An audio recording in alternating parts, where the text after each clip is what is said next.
याच महिन्यात साहित्य सम्राट अण्णाभाऊ साठे यांची जयंती आहे आणि वामनदादा कर्डकांची जयंती आहे. तुम्हाला माहिती आहे महाराष्ट्रात काय वातावरण सुरू आहे.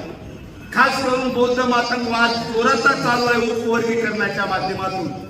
भले एखाद्या विचारलं दादा साहेब तुम्ही अण्णाभाऊ साठेला मानत ना, तुम्ही गौरी साठेला मानत ना.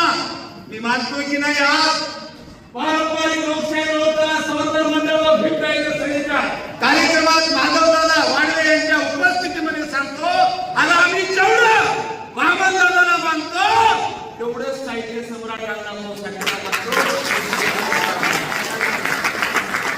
कारण दोन्ही एका नाण्याच्या दोन्ही बाजू आहेत. मला वाटतं दोन्ही तराजू जर ठेवलं, एकीकडे अण्णाभाऊ साठे ठेवला आणि एकीकडे वामनदादा ठेवला तर बराबरीच होईल दोघांची. एकाने साहित्यात नाव कमावलं आणि एकाने कवीच्या माध्यमातून 10,000 गीतं लिहून जगाच्या पाठीवर त्यांचं रेकॉर्ड कोणी मोडलं नाही.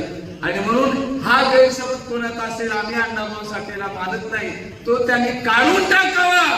आमच्यासाठी अण्णाभाऊ आणि माझा वामनदादा सारखाच आहे. पण बाबाची बरोबरी करायचा प्रयत्न कोणी करू नये.